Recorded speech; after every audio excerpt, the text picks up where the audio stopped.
This was the beginning of the end. Drop top.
Drop top.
I've made videos on the most brutal and lesser known zombie movies in the past, so it feels like the right time to take a look at the newest entry of the most famous zombie franchise 28 years later. So let's get started, shall we? So the movie begins with the Teletubbies? Oh, it's just kids watching it on the TV. I'm not gonna lie, that confused me a lot when I first seen it. The kids are relaxing watching this masterpiece as a worried mother comes in with her kid and tells them all to stay put. The kids do what they're told, but they soon hear what sounds like fighting outside the door. The main man of the house, Jimmy, gets curious and makes his way over to the door so we can listen closer, but just before he can put his ear to the door, it gets kicked open and zombies flood in and slaughter the children. Presumably because they're watching the Teletubbies, and we all know kids of their age should at least be watching Ben 10. Grow up. Luckily, Jimmy was saved from becoming human breakfast because he was hidden by the door, so he scurries his way out of the room to check on his family, because f those kids. He sees his mother, who screams at him to run before closing herself in with a zombie, and he looks around to see his entire family is now becoming one with the interior decorating. Jimmy runs out of the house because it was getting a bit too noisy for his liking, and he makes his way down to a church so he can pray the gay away. The gay being the infected, of course.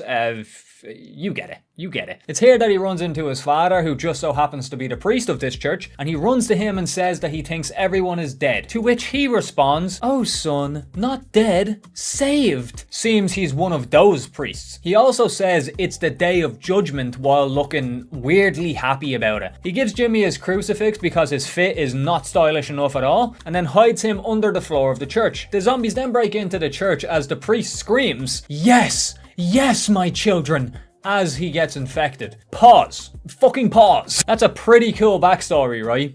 Well, what if I told you that this Jimmy character that we've been following so far does not show up again in this movie? Well, he does, just much later on in the movie. I expected him to at least be an important character given that we just saw all of what we just saw, but nope, apparently not. We then cut to 28 years later. Who would have guessed? Where we see some calm village life with fishing, farming, and arrow making, pretty much everything you need in life. It's in this village that we meet our main characters, James and his son Spike. Spike is packing and getting ready to go to the mainland with his dad, which seems to be a coming of age type of tradition in this village. We also meet Spike's mother Isla, who seems to be very unwell because she wakes up in a panic and completely karate chops everything off of her nightstand. James and Spike go up to check on her and also clean up the mess, but it's here that we get our first indication of how dangerous the mainland is. James tells Isla about the trip to the mainland and she completely freaks out about this news. She screams that it is too dangerous and also accuses James of trying to get their kid killed. But after about 2 minutes, she completely forgets about the entire conversation, showing us that she is not fully there mentally. James and Spike then start their adventure as they get cheers and gifts from all the villagers as they make their way to the main gate. At the main gate, we get another stark reminder of how dangerous it is out there when the village chief tells Spike, "If you leave, you are always welcome back. But if you don't come back, no one's allowed to go out looking for you." They agree to the terms and the gate is opened. Now I'll speed run this little part here, but this is basically everything you need to know. The village that they're from is on an island just off the coast from mainland Scotland, with only one way of entering. When the tide is low, a bridge-like path is then revealed. But when the tide is high, it is impossible to get to and from the island. Now that the logistics are out of the way, let's carry on with the video. The boys only have a 4-hour window to get out there, get Spike his kills, do a bit of scavenging and make their way back before the tide comes in, so the window is very short. After a bit of exploring, they come across the perfect prey, Trisha.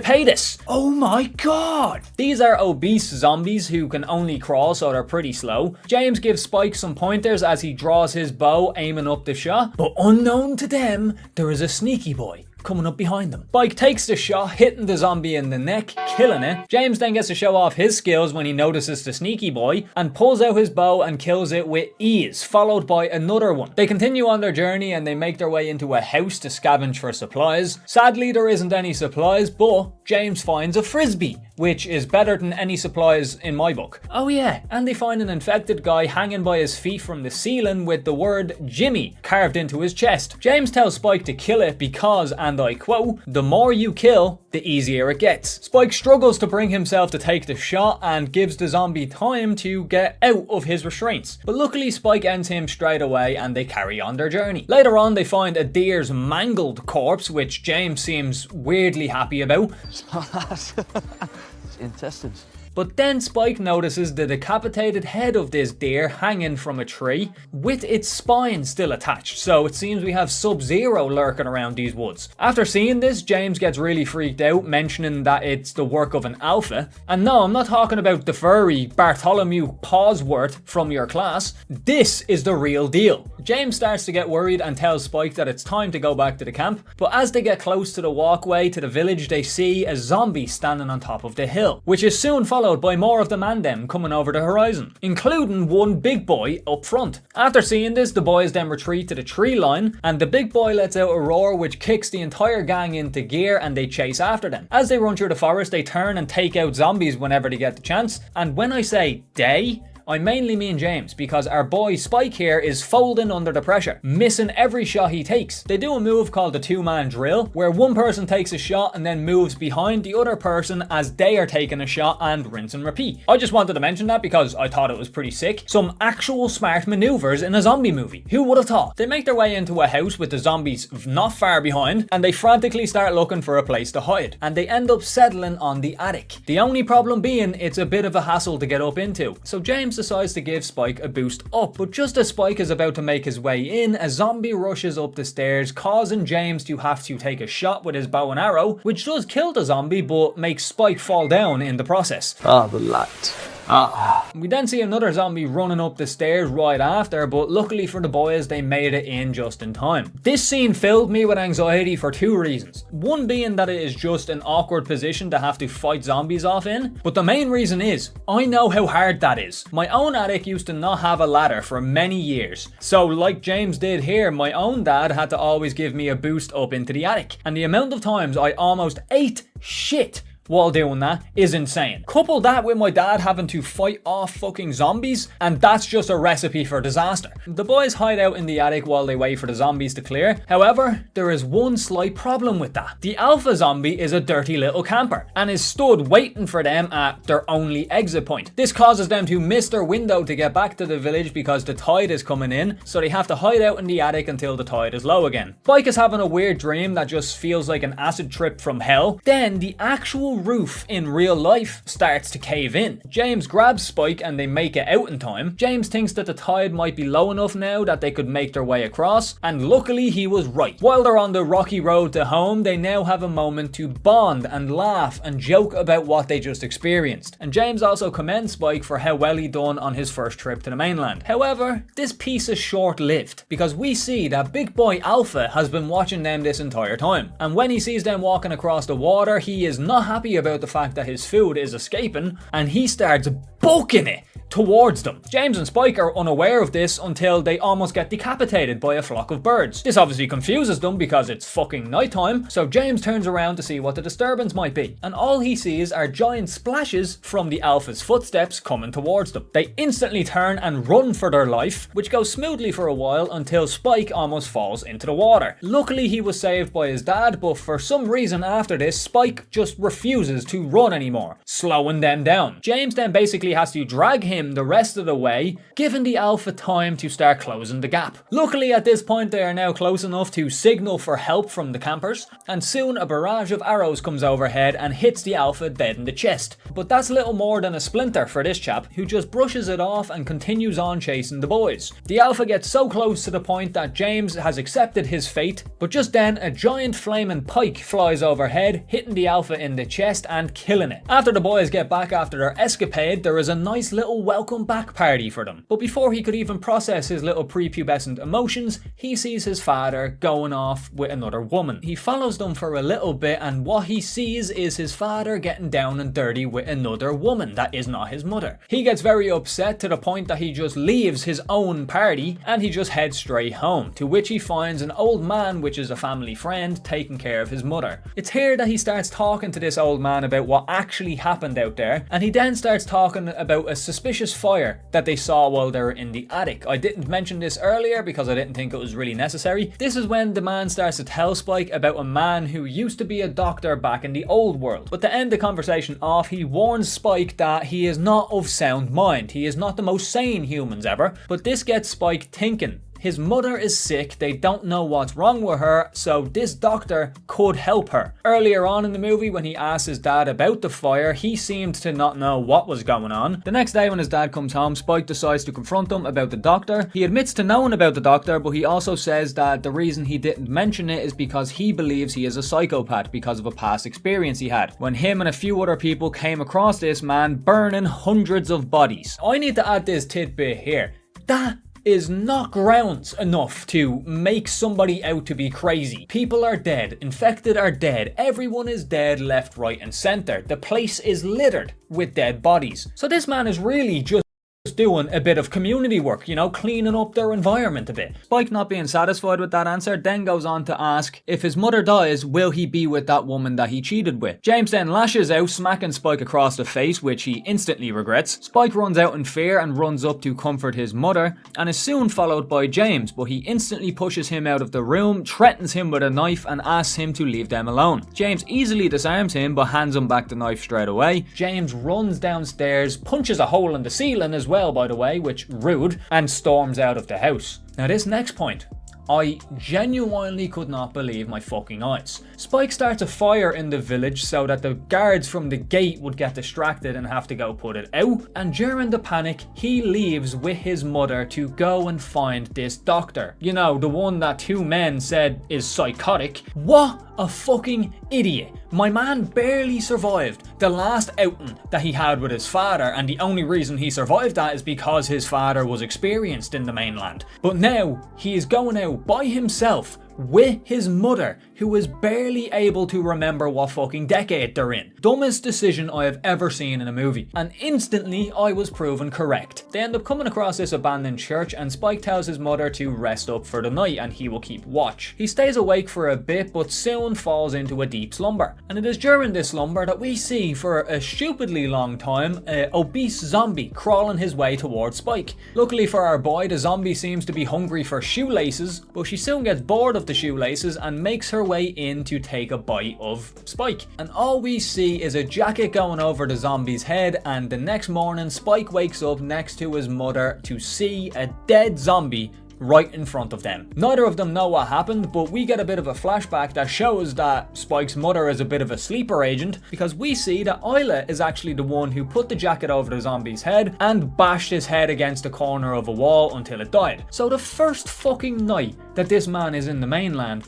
he almost gets killed by a zombie who is moving at 4 frames per second. Even when you could smell the zombie's decomposing breath, not a single movement. He's stupidly lucky that his mother turned out to be the fucking Winter Soldier, because if she wasn't, he'd be dead and the movie would be over. Now we get a little break to have a look at some other characters. We get a look at some Swedish Marines getting chased by a pack of zombies, and we actually see that they have automatic weapons. And this is where the question came up in my mind. Is the infection just in Scotland, or has it made it to anywhere else in the world? A few of their men get picked off on this mission, which is very surprising considering the fact they have AR-15s in hand, but 3 of them make it to the end of the dam and make their way into a dark tunnel. Tensions are very high in this tunnel because they don't know what's in there with them, but they soon hear a noise coming from behind them, which is just the zombies hitting against the gate. But for some reason, all 3 of them decided to turn around and look behind them, but because of their silly mistake, they turn back around to see Big Alpha Boy in their fucking face. And in this scene, it is made very apparent why they called him the Alpha. And it's not because he is able to perform Sub-Zero's fucking spine-ripping fatality with ease. It's because this man is packing some fucking heat. I now see where all the memes of 28 inches came from. I didn't think a zombie movie of all things was gonna make me feel so emasculated. Like, how do I even compare to this motherfucker? But enough of my insecurities. Now we cut back to Spike and Co. But while Spike is listening to his mother's delusional ramblings, he notices an anorexic zombie slowly sneaking up behind her, and he does the only logical thing, pulling out his bow and shooting him in the face. He notices that there are many more zombies hurling their way, so they run away as fast as they can and they come across a garage. They make their way into this garage and instantly realize that was a fucking terrible error, because there seems to be some sort of gas in the air, so neither of them can breathe. Isla is stumbling all over this garage, not knowing what is up and what is down, while Spike is doing an actually really good job of fending off all of these zombies. But it seems it was all in vain, because once they get to the end of the garage, there is nowhere else for them to go. It looks like it's going to be the end, but luckily for them, a fully kitted out army man opens up the hatch on the roof, tells them to get down and shoots off a shot, causing the entire garage to engulf in flames, killing all of the zombies. Another lucky break for our boy. This army man right here is a Swedish guy named Eric. We also learn that the entire island of Scotland is in quarantine, meaning nobody is allowed on or out of the country. So my question was answered, quite elegantly, if I do say so. A few scenes prior, we see this random shot of just a load of zombies having fun in a lake. And in this shot, we see a pregnant zombie. And that raised a few questions for me. Did she get pregnant before getting infected? Is she like a newly infected person? Or did she get infected and then get pregnant? Maybe that's where alphas come from? I don't know. It is about to be answered literally right now. I just wanted to bring that up because I forgot until now. Even though I have notes in front of me. I'm stupid. The gang continue on their journey, but the mother decides to plow ahead of the other two. She ends up finding a train where she can hear a zombie screaming out from inside of it. And for whatever reason, she decides to make her way onto the train. She slowly makes her way to the seat that the zombie is freaking out in. And when she gets there, she sees the pregnant zombie girl. This is a wild fucking scene. Insane. Isla, being a mother herself, realizes that this zombie woman is going into labor and she attempts to comfort this girl. She puts both of her hands out and they interlock fingers, having a moment of connection between human and infected human. The zombie doesn't try to attack her or anything, she just holds on to her for comfort and it actually works. Isla then decides to, fuck this and go in and basically fists the woman. Could have at least asked for her consent first, but fair enough. Just as the baby is delivered, Spike and Eric show up and they are both flabbergasted. She takes a good look at the baby and realizes that the baby is not infected. He actually looks completely fine. During their moment of silence, the zombie then twitches and looks like it is about to attack. So Eric opens fire, killing her instantly. Eric then tells Isla to put the baby down because we need to take it out. He says, if you do not put the baby down on the count of 5, I am going to shoot both of you. But as he is counting down, he starts backing up, and just when he gets to 1, Big Daddy Alpha shows up to play. He pulls him out of the train and rips his head off screen and jumps into the train with Eric's decapitated head in his hands. This guy really just does not want to infect anybody. It's really interesting, actually. But Spike and Isla start making their way down the train to get away from this guy. Spike starts shooting off some arrows at him, which again, he just brushes off with ease. There is a moment that makes me question things though. Instead of just charging at Spike and his mother, he slowly walks up to the pregnant infected woman, lifts her body up and realizes that she is dead. He then puts her body back down and looks at Spike with anger in his eyes. He starts freaking out and chasing Spike through the train, letting his dangly bits dangle free, making me insecure every step of the way. Spike and his mother make it out of the train, but so does the Alpha, and just as he is about to grab Spike, he is literally his dick length away, which actually no, that seems a bit far away, and suddenly we see a man shoot a blow dart into his neck, stopping him in his tracks. Voldemort has entered the frame. It turns out this chap right here is the doctor that everyone kept calling crazy. And turns out he's the most sane man in this universe. And after a bit of back and forth between Spike and him, he brings them to his camp. And this is where we see what he has been doing with those hundreds of bodies that he has been burning over the years. Turns out he burns all of the bodies so he can get all of the bones from the bodies and basically immortalize all of these people by building these shrines with their bones. And it weirdly looks beautiful. He even has this whole pyramid of skulls. And when Spike asks why he does this, he tells Spike about the Latin phrase memento mori, which means remember death, or remember we must die. So the reason he does this day in and day out is to remember the dead. After this moment, he gets straight to business and starts conducting a test on his mother to see what's wrong with her. The results of this exam are quite heartbreaking. He tells Isla that she has cancer that has spread to her brain and she does not have long left to live. His mother then says that she thought that it was cancer for a long time, but she couldn't bring herself to tell him, and she was hoping that other people would tell him for her. Her and Spike have a nice heart-to-heart. She tells him how much she loves him. The doctor chimes in asking Spike if he loves his mother, to which he obviously responds yes, and the doctor responds by saying remember that feeling, and he says another Latin phrase, memento amoris, which means remember it was love. His mother then goes on a speech which sounds like last words, and the doctor shoots him with a tranquilizer dart to calm him down a little bit. His mother then says that she loves him once more and tells him to stay there to look after the baby. And what happens next is genuinely fucking heartbreaking, man, because the mother is in a lot of pain and she has been for a long time. So the doctor and her decided to kill her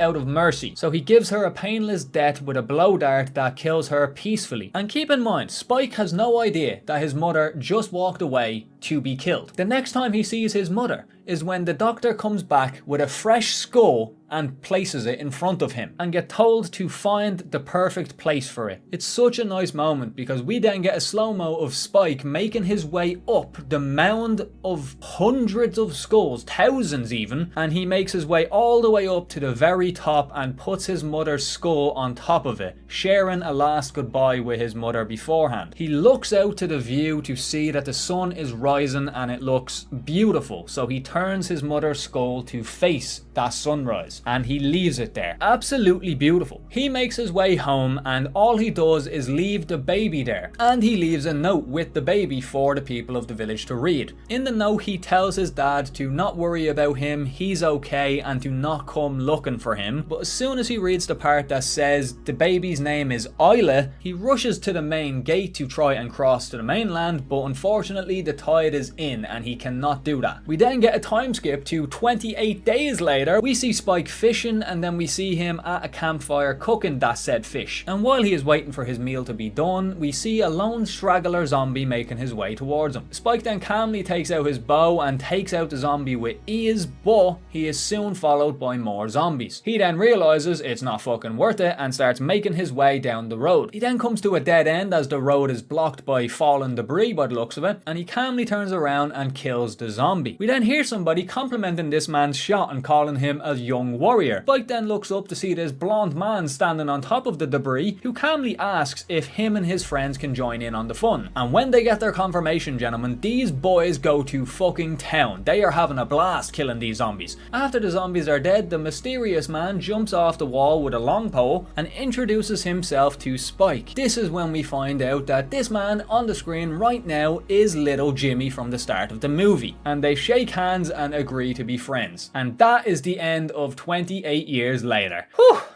This is a lengthy recording, gentlemen. I really enjoyed this movie. I thought it was great. It was, I don't know, it felt weirdly anticlimactic, mainly because the other two movies are so, like, action heavy. Well, the first one not so much. That one was built a lot more on tension, if I remember correctly. It's been a long time.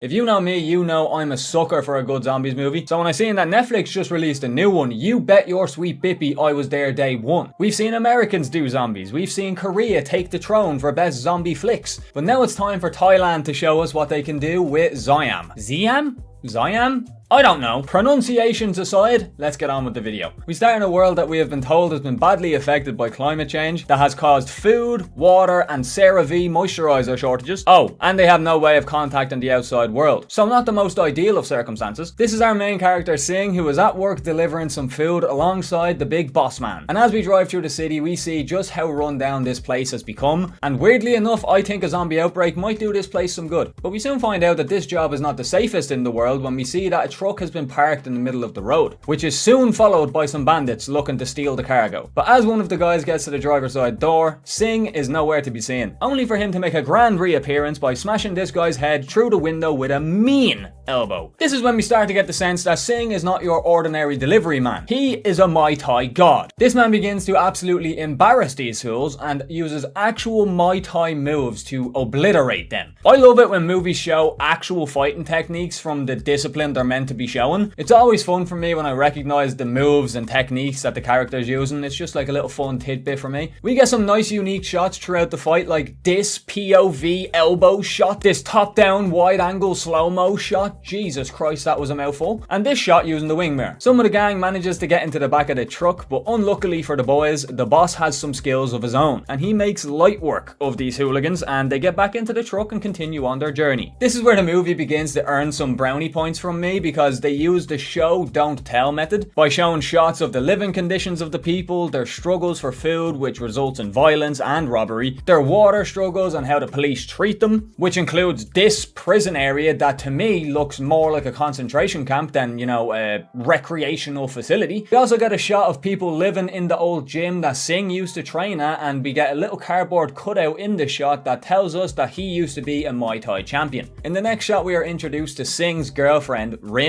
and goodness me, she is a sight to behold. Also, in this scene we see the state of the water that these people have to drink, with this shot where you can see dirt particles swirling around it. Not ideal in the slightest. Throughout the movie we see these posters littered all over the place of this man called Mr. Vasu, and from what I could gather from these posters is this man has apparently solved the hunger problem. He hasn't done a great job, and the reason I bring this up is because we see in the next scene his ambassador sitting down with some high-ranking looking officials talking about their new fish liver food product, but before he could finish his speech he starts convulsing and spewing blood. Not the best look if that happens right after you eat the food product that you are trying to promote. We then see Singh coming home, and his girlfriend is not very pleased about his choice of career, mainly because she knows how dangerous it can be. But after Rin and Singh have this conversation, Rin makes her way to her job as a surgeon, and we see her getting into a militarized truck outside of her house, and as it starts to drive away, the entire street turns black, followed by an announcement over the intercom talking about a curfew. It's in this truck that we meet two more important characters, Rin's close friend Mink and her son Buddy. Buddy wants to be a doctor, so he always goes with Rin into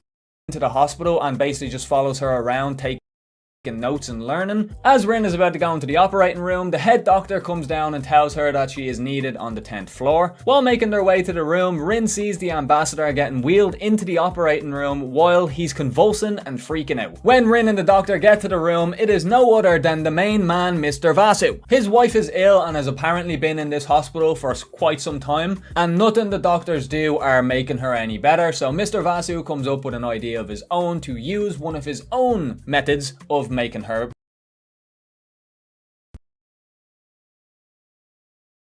better. But that's enough of the blue balls, guys. Strap the fuck in. Shit's about to get wild. In the operating room, they knock out the ambassador with anesthesia, but soon after, he wakes up while throwing up blood. Dear God. They try everything they can to calm him down, but eventually he flatlines. But this is a zombie movie. No one ever stays flatlined. So soon after, our boy wakes up fully zombified and he attacks one of the nurses in the room. It cuts to Rin, who is walking down the halls with the doctor talking business, but they are soon interrupted by screams and the nurse falling onto the ground holding her neck. She is then followed by another nurse who proceeds to get absolutely swanton bombed by this zombie, which then begins to do what zombies do best. Treats her like a cookie after a long diet.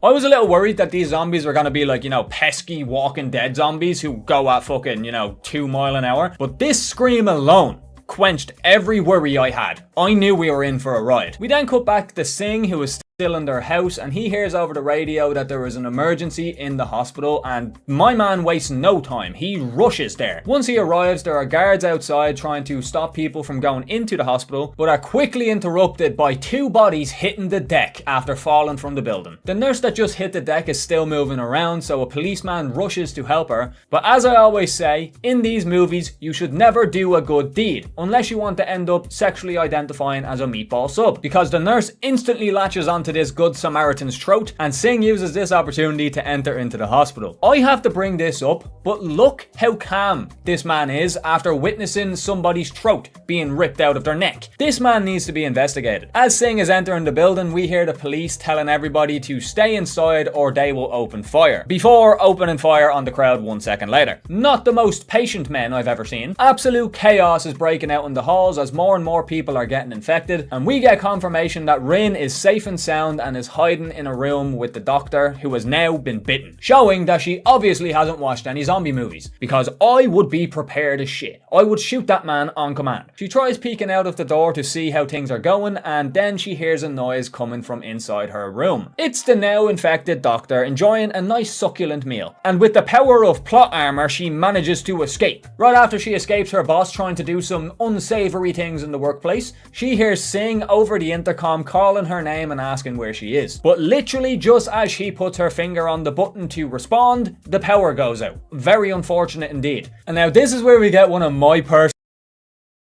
favourite shots in the movie. It's a shot going from Rin's position that makes its way through the halls, showing the absolute carnage going on throughout the hospital until we finally stop at Singh's location in the intercom room. Absolute cinema. I loved that. More of that, please. Singh then has his first encounter with the infected and he makes light work of this fool. But one part in this that I need to point out is when he hits the zombie with multiple leg kicks until the zombie's legs break. For anyone out there that has ever been kicked by a professional fighter, you know how painful that shit is. My brother is a professional K1 fighter and he has been ever since he was a kid. And over the years, I have been hit by many a leg kick from my older brother. And fuck me, it hurts like a bitch. Singh makes his way through the halls, knocking out one zombie after another as he goes, until he hears Buddy, who is somehow still alive, screaming up on the floor above him. We see that a zombie that doesn't have full use of their legs is trying to grab him. He hides behind a bed and we get this little jump scare moment. She starts crawling underneath the bed, but just before she can get a nibble of the young blood, Singh pulls her from under the bed and smacks her against a wall, which the sound effect could have done without it. That was kind of nasty. But unfortunately, these zombies are the definition of on site and more of them pile around to have a go at Singh. He folds this poor soul like a deck chair. Fair play to the stuntman on that one, that looked painful. And cracks the last one's skull open with an elbow to the cranium.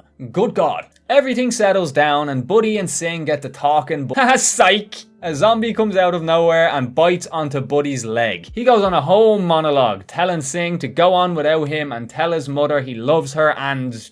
Oh, this scene had me fucking cracking up, man. I wasn't expecting it. There hasn't been any sort of comedy in this movie up until this point, so I fully thought that this child was done for, and then that happened. After saving this kid, for some reason, Singh goes to walk away and leave him there, but changes his mind when he hears that the kid knows Rin. This man might not be the protagonist. He seems like the fucking villain. Now we cut to the first floor as the security man is fending off some zombies, but then realizes there is a little girl walking outside in search for her mother. Realizing that the guards are gonna shoot the kid for leaving, he runs out and jumps in front of her to tell the guards not to shoot. But unfortunately, he ends up getting gunned down himself, saving the girl in the Oh.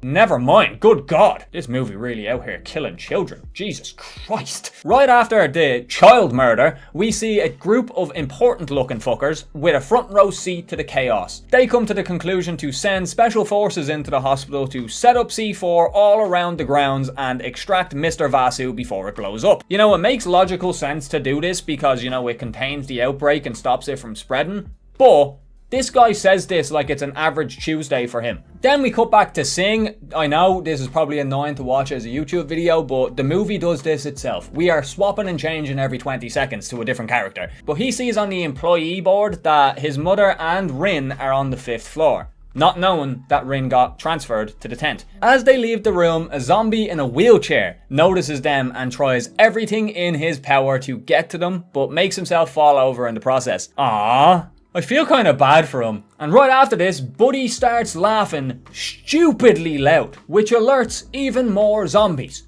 Great job, genius. And I have to say, the first little while that Singh and this kid were walking around this hospital, this little shit pissed me off to no avail. He talks and laughs to Singh so loudly, as if, like, you know, he didn't just nearly get eaten 20 minutes ago. Singh manages to fend off all of the zombies and they make their way into a hospital ward, where they meet a man and his dying father. But this is no happy circumstances they have stumbled into, because out of desperation and the loss of hope, the man kills himself and his father with some lethal injections, while Buddy looks on in horror. I completely forgot to mention this, but a few scenes earlier we see Rin going into the camera room to take a look and see if there is anywhere that she can hide, or if there is any chance of her getting out of here. But she then sees that the entire hospital has been overrun by the infected and she basically loses all hope. And that's where we are now. We cut back to see Rin in that same camera room looking completely hopeless and looks like she's at her wit's end. But she then sees that Mr. Vasu's room is completely zombie free, which which gives her the push that she needs to get out of this slump. We instantly cut back to Sing, which, as I said, happens a lot, when we see that they have managed to find Buddy's mum, who is delighted to see her kids safe, but something seems a little off with her. But she turns to say to Sing to take care of Buddy, and that's when Sing then notices that she has been bitten. The kid is obviously in disbelief in this moment and is very reluctant to leave his mother's side, but Sing eventually grabs him and drags him away as the kid is screaming and crying for his mother. Now this scene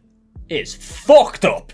Holy shit. As Sing and Buddy leave the room and get some ways down the hall, Sing then notices that the ward that they were just in with Buddy's mother is the ward that they use to house the newborn babies, which then attracts a horde of zombies, which causes Sing and Buddy to have to try escape. And just before they turn the corner, Sing turns to take another look at the room, and in that moment he sees Buddy's mother ripping apart and eating all of the newborns. Jesus Christ, this movie does not give a fuck. Now, I'm going to speed through this part because it's basically more of the same of what we have been seeing. Sing comforts Buddy after the death of his mother. He then sees one of the C4 that the special forces came in and planted as they make their way up the stairs. Rin is then let into Mr. Vasu's room, but soon after gets asked to leave to go get more blood for his wife, which she does. She sneakily makes her way to the room, but just before she enters, she gets noticed by the zombies. As Sing turns the corner to see this happening and instantly kicks into gear, he uses a hospital bed as a battering ram and beats them to death with an IV pole. While this is all happening, the special forces get to Vasu's room, who says that they need to go and get Rin. While Sing is holding off the horde, he sees that Rin is locked in the room with a zombie who looks like he is half blubberfish, so you know that boy is hungry. While holding off the horde, Sing breaks the window of the door so Buddy can get through. Things are not looking good for Rin, who is desperately trying to get away from Blubberman, but just when it seems like it's going to be the end of her, Buddy comes in clutch to save the day by spraying a fire extinguisher. The day is saved. We won't be hearing from him anytime. Holy fuck.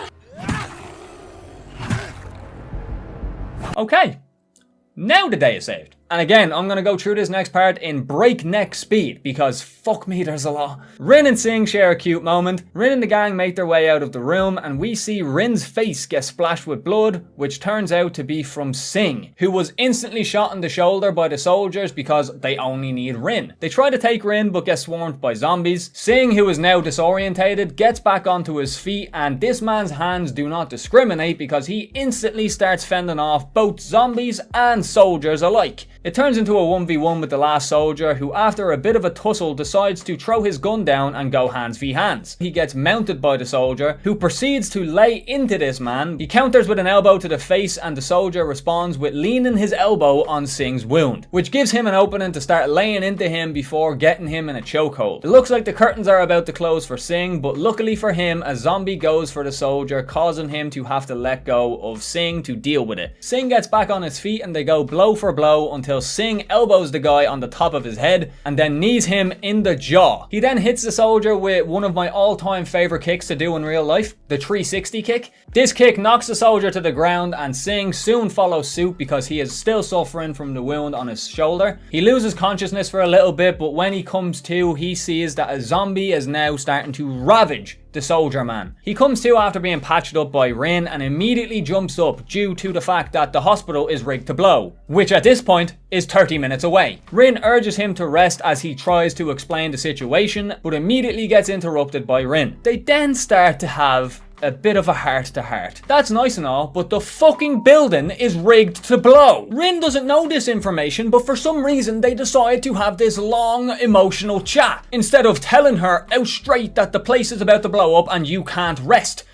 I don't get it. Like, don't get me wrong, it's a nice scene and all, and it ends with, you know, Rin proposing to her, but even after this scene, he still never mentioned to Rin that the hospital was about to blow up. Feels like fucking crucial information to me. Once they are all ready, they discuss their plan and Rin tells Sing that there is an evac helicopter that was meant for the special forces unit up on top of the hospital. So they continue on their journey to the top of the roof, but this is when something truly terrifying happens. The infected start to mutate into what I can only describe as nightmare fuel. Just look at this thing. These fuckers out here giving the anglerfish a run for its money. They run into Mr. Vasu, who's at an elevator with his wife, and she is now infected. Fun fact. They try and convince him to come with them, but he's just happy to see his wife awake again. But she then lashes onto his neck. Surprise, surprise. The gang uses this time to escape as the mutated zombies all pile onto Mr. Vasu, ripping him to shreds. Damn, that's love right there. Now, onto the most infuriating fucking scene I've ever laid eyes upon. They make their way to a car park that is the final hurdle they need to pass to get to the roof. Singh decides to let Rin and Buddy go ahead so he can hold off the last remaining infected. He quickly starts to get overrun by the zombies, and for some reason he decides to get into a parked car. While he is in there, the entire car is surrounded by zombies, who then start breaking through the windows, and it looks like it's going to be the end for our boy here. But I'm gonna need some smart people to explain this next part. While trying his best to fend off the infected in this small enclosed area, Singh sees one of the special forces unit that is now infected. He then notices a grenade hanging off of his vest. Singh pulls the pin from the grenade, which then blows up all of the zombies around the car. But somehow, Singh gets out unscathed. Well, not unscathed, he's definitely a little injured, but he should be dead. We cut to Rin and Buddy, who has now made it to the chopper, and they ask the pilot to wait for Singh, and he agrees to wait for 5 minutes, due to, you know, the hospital about to blow up.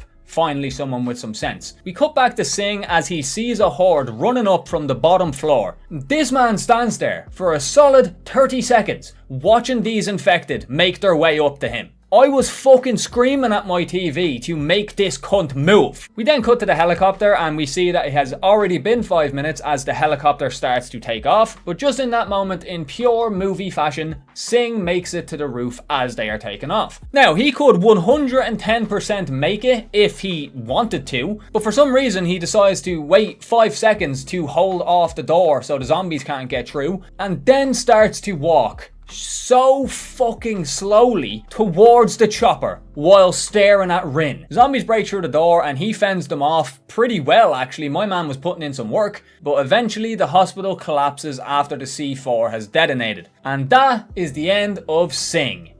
Or is it? Dun dun dun! And that was Siam, folks. It was actually surprisingly fun to watch. Like, there were a few moments like that last little bit there where he was just staring for 30 seconds that genuinely pissed me off. It was just like some stupid K-drama shit where you're like staring into the eyes of your fucking opponent or something. But I really enjoyed the movie. It's not the best zombie movie I've ever seen or anything by any means, but if you're just looking for a fun, action-packed zombie movie to sit down with your friends and just, you know, fucking mindlessly watch, this is your friend. Because the fight scenes, although sometimes they use a lot of jump cuts and stuff like that that make it just look shit, a lot of the time they don't use those things. And when they don't,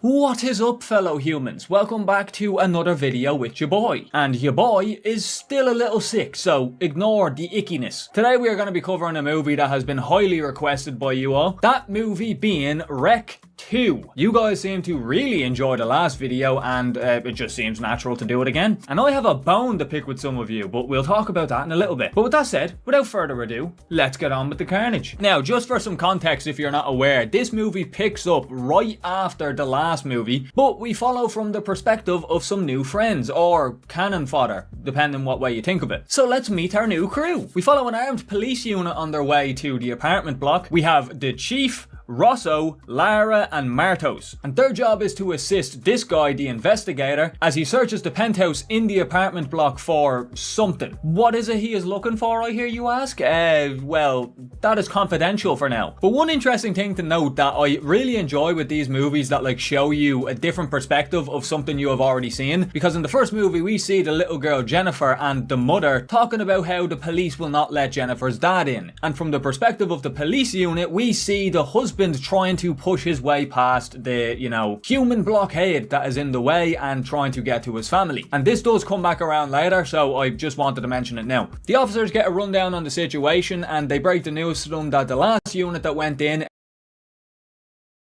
aka the firemen, and the policeman that was in there have not been responding and they are assumed to be dead. And before the officers go in, they get told to put on gas masks because they are told that the infection is airborne. But as soon as they get into the building, the investigator tells them to take it off and says that it is not airborne. And apparently they were only told this because they want to keep the actual situation under wraps and confidential. That's interesting take and all, but if I was a pedestrian and I saw a bunch of armed men walking into a building across the road from me in fucking gas masks, you bet your sweet bippy I would be more worried and intrigued about what the fuck is going on. You're not really stopping any mass panic with that type of fucking action. But anywho, the boys enter the building and start heading towards the penthouse, and as they are climbing the stairs, one thought crossed my mind: the deafening silence. And not only that, all of the bodies of the zombies that the other crew killed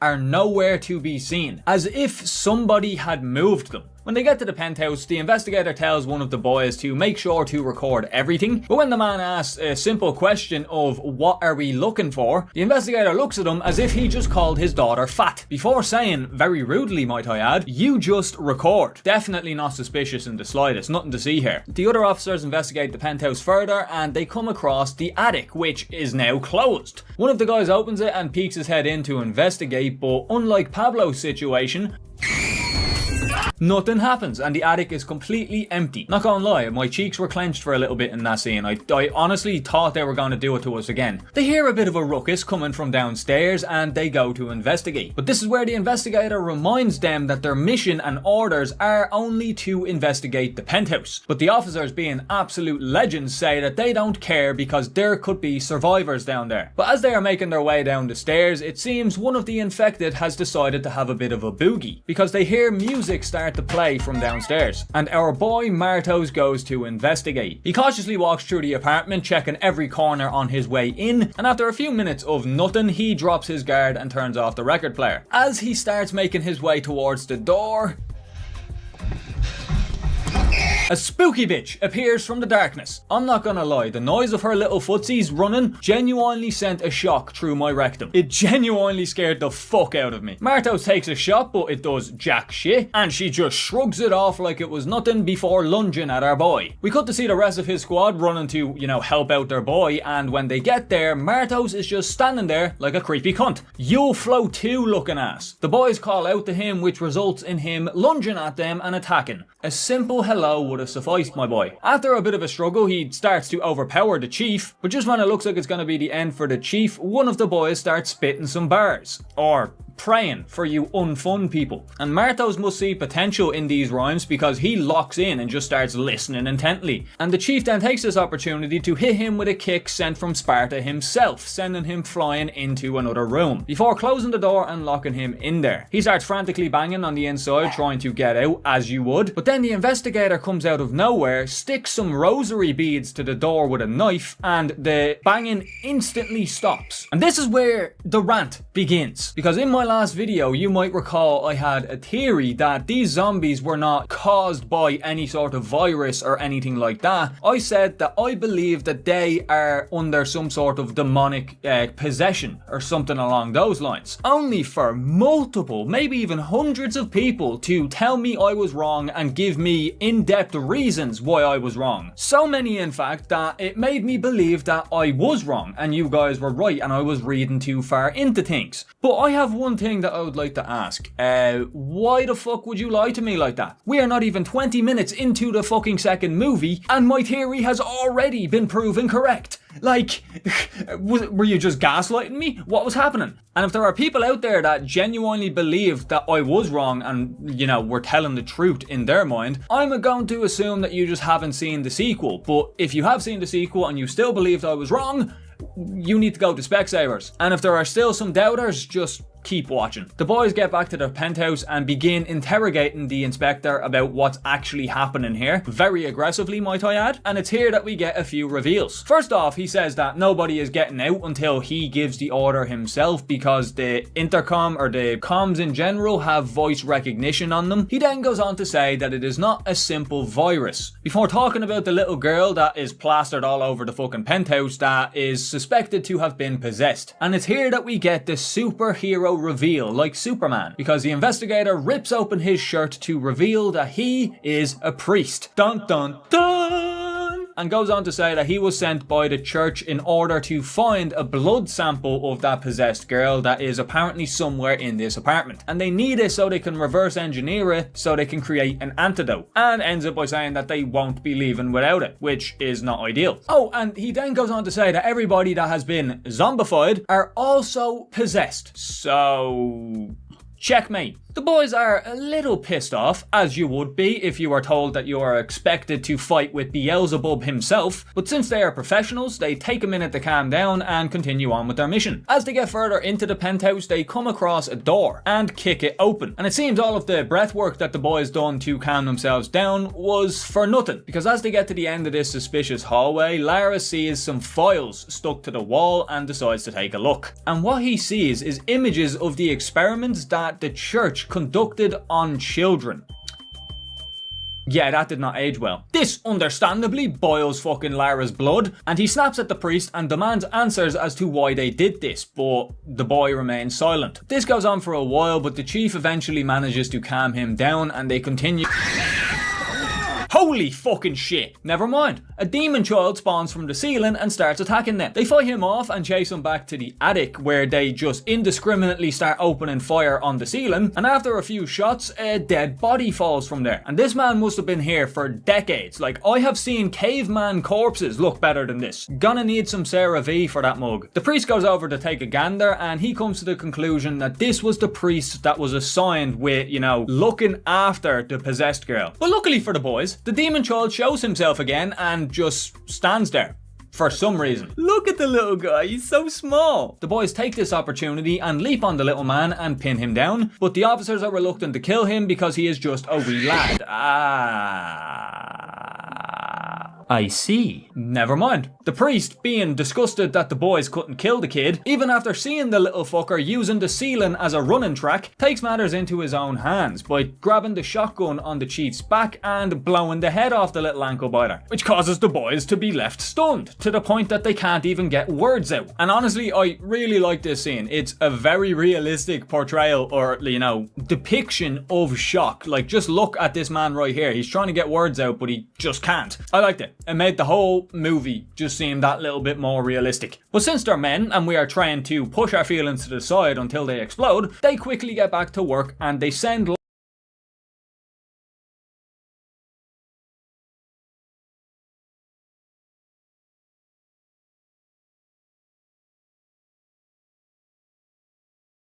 Lara into one of the vents. And this is a point where I'm going to say that if you are claustrophobic, look away now. He makes his way through the vent and he comes across a fridge which just so happens to contain the blood sample from the possessed woman. He grabs it and then starts making his way back, making me believe that this was a weirdly successful venture. But that's when I heard it.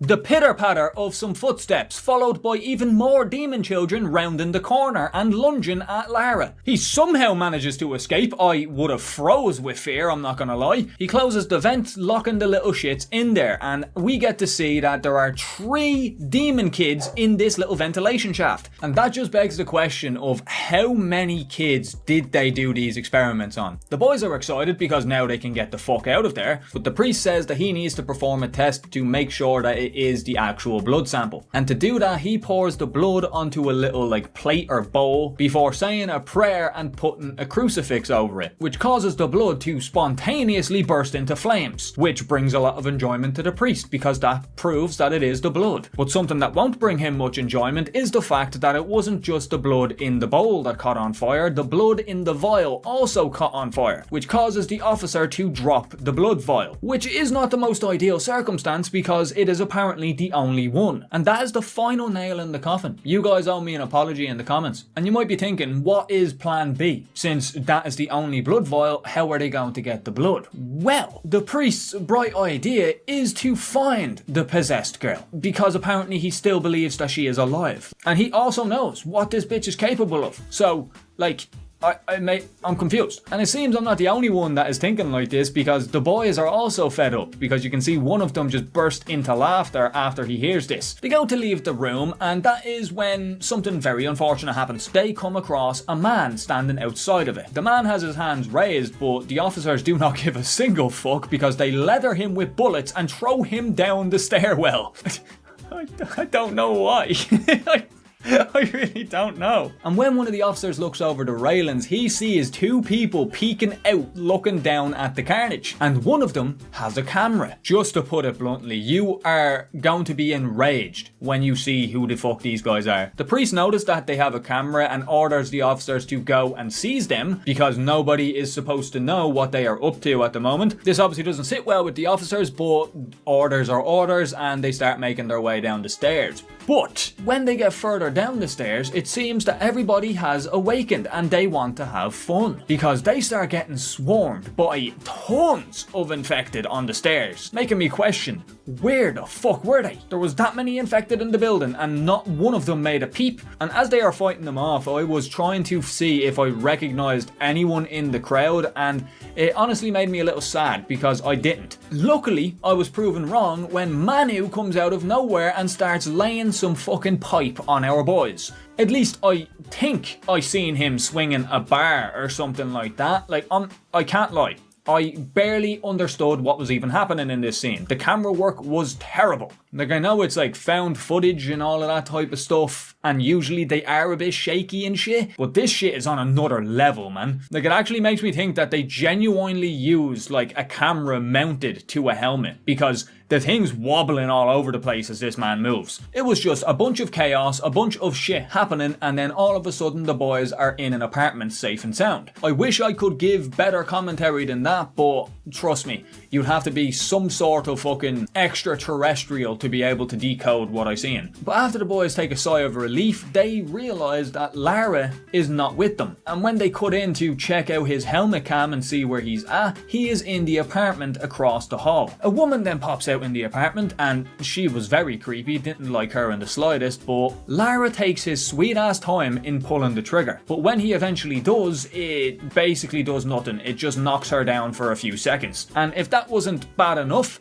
the front door gets kicked in and Manu and a bunch of other infected come into the apartment, blocking him on both sides. In a last-ditch effort, Lara tries to open up the bathroom door, but when he does, we see Caesar standing there like a menace. But luckily, it seems that Caesar is just happy to be a part of this, because he just stands there, doesn't try to attack or anything. And Lara even just grabs him by the scruff and pulls him out of the bathroom, and he does nothing. He doesn't attempt to attack at all. But Lara goes in and locks himself in the bathroom and attempts to open up the window, but sadly it is locked. And when he turns around, he sees that the door is not made very well because they have already started to break through it. So our boy has nowhere to flee. He takes a long look in the mirror before giving himself a bit of a pep talk, and at first I thought that he was just, amping himself up to deal with this undead fucking spawn, but I was soon proven wrong when the man puts the barrel of his gun in his mouth and pulls the trigger. Woo. Whoa, damn. Yeah, that was rough. That was rough, man. Because during that scene when he's looking in the mirror and going to talk to himself, we can hear the other officers begging and pleading with him not to do it. That one hurt. I can't lie, that one was rough. Lara was a G too. And this seems to be the final straw for the rest of the officers, because they say to the priest that they are done, they are leaving, but he refuses because they haven't finished their mission yet. And when the chief decides to do it himself, he gets denied because the voice recognition picked up that it wasn't the priest. Now, for the entire movie, the priest was giving me a bit of the heebie-jeebies, you know? He seemed like he was up to no good. But this scene kind of changed my mind on that, because he starts spitting some facts. He asks the officers if they have kids of their own, and they don't really respond, but the priest then goes on to ask that if they needed to, would they be able to shoot their own kid in the head? And he brings this up because if they do not find the blood sample to make an antidote, that is exactly what they are going to have to do someday. Basically saying that if they do not get another blood sample and the virus gets out, they're fucked. After this little lesson, the priest then comes up with a new idea. His plan is to try and get information out of one of the infected as to where the body of the original girl is. So they head out to another apartment to try hunt one down. But when they get there, they come across a random body on the floor that has a fireworks stuck in it. And while they're trying to figure out what the fuck is going on here, they get interrupted by a signal suddenly coming through on Martos' helmet. And when they look at the video footage, they see people that they do not recognize. This obviously confuses them a little bit, but at least now they know where they are, and it will be pretty easy to find them. But just before they embark on their journey to go grab these delinquents, Jennifer comes out of nowhere and runs at the boys and starts to attack them. One of the officers tries to hold Jennifer in place to let, the priest do his thing, and what the priest is doing is using a crucifix to extract information out of Jennifer, and you might be confused why he's talking to Jennifer and how Jennifer would even know where the body is, but that's where the little twist comes in. They are not talking to Jennifer, they are talking to the original possessed girl who is speaking through Jennifer. Before they can get any useful information out of her though, she wiggles herself free, and in a panic one of the boys lets off a shot that ends up killing her, meaning that they're gonna have to try and find another infected. But luckily they know exactly where one is, Martos, and luckily for them it is exactly where they're going to be heading anyway. But this is where we get a little bit of a detour to focus on the other characters. Get your breathing exercises ready, because this group of people are going to send you off the deep end, I assure you. It starts off pretty funny actually. It cuts to their camera and they are trying to make an inflatable sex toy fly by hooking fireworks to its back and lighting them. But sadly, it doesn't work, and that actually kind of upset me. I wanted to see it. I wanted to see it go up into the sky and shit. But while they're reflecting on their defeat, they get cornered by a bunch of armed soldiers, or officers I should say, who ask them what they are doing here and proceed to evacuate them from the building. And these characters are exactly what I was talking about earlier on about the gas masks, because at first they are just walking by, recording what's going on because it's a huge scene. But when they see a bunch of people with gas masks walking around, they get very curious and decide to do something very fucking stupid, because they see the father of Jennifer talking to a fireman, and I'm assuming that the fireman felt a bit of sympathy for him because he sneaks him into the apartment building through a tunnel or a sewer system, and our little camera crew decide to follow him to try and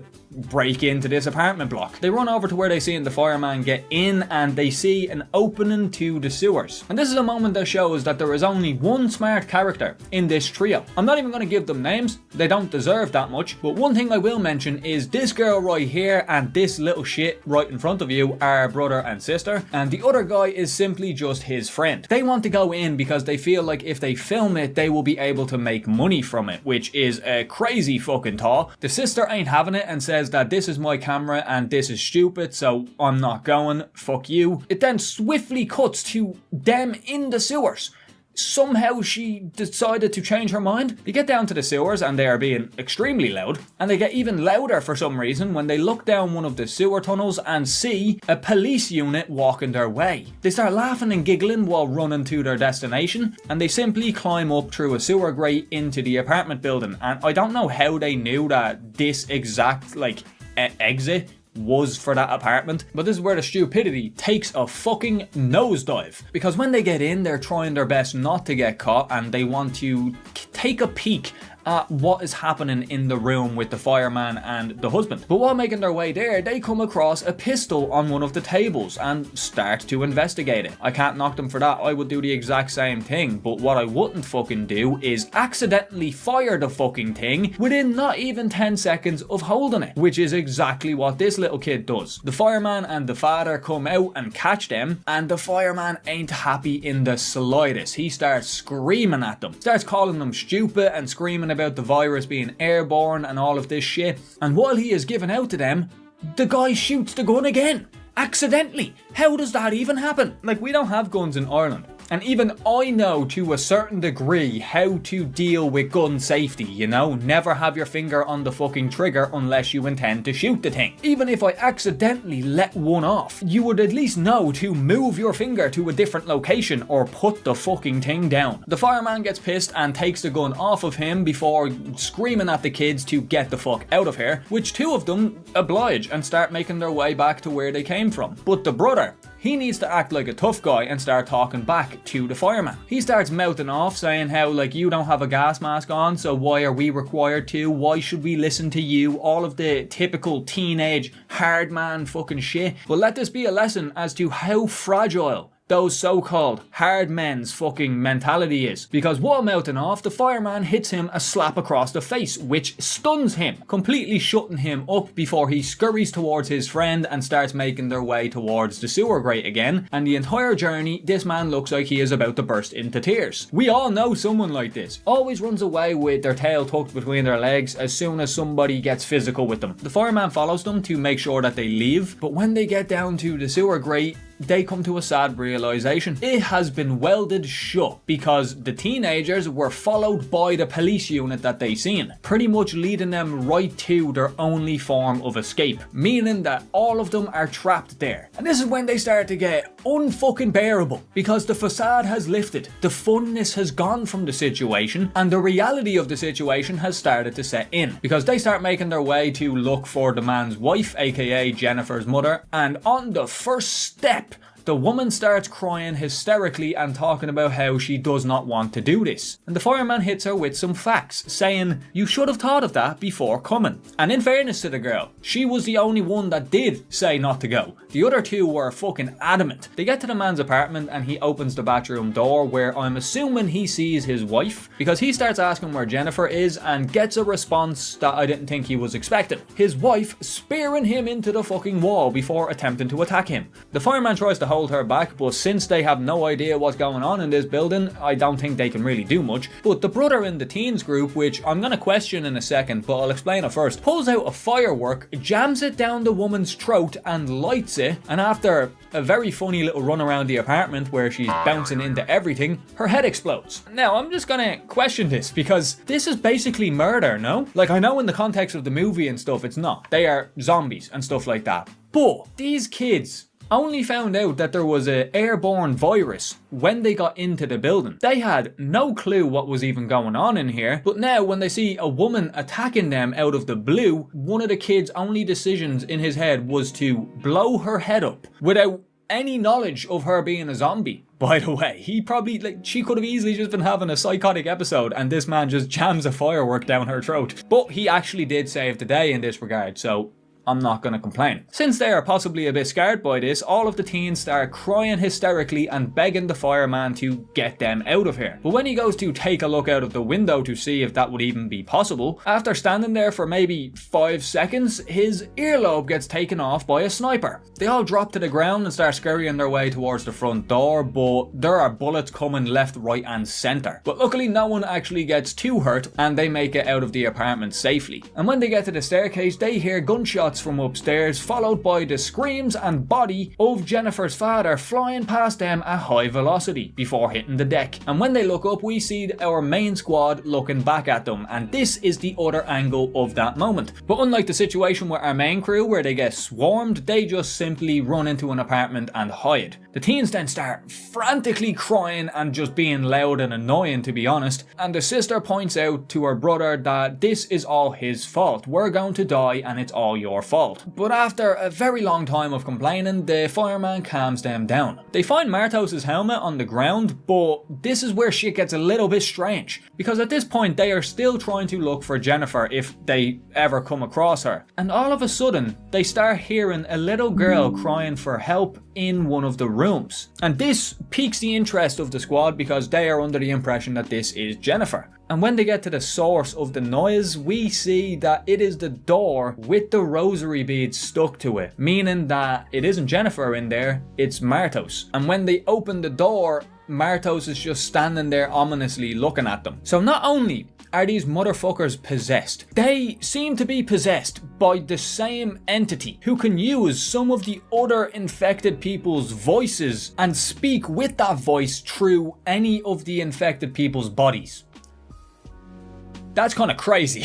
But Martos attacks the gang instantly and a big squabble breaks out where he's jumping from one person to the next, but the fireman is trying his best to keep Martos off of the kids. A big tussle breaks out between Martos and the fireman, and one of the teens tells him to use the gun to shoot him, but as he pulls it out to do so, Martos knocks it out of his hand. The girl then runs over and picks up the gun, and she stands there not shooting for a stupidly long time, if I'm honest. Obviously she might be a bit nervous and stuff like that, so as long as she gets the shot on, everything's fine.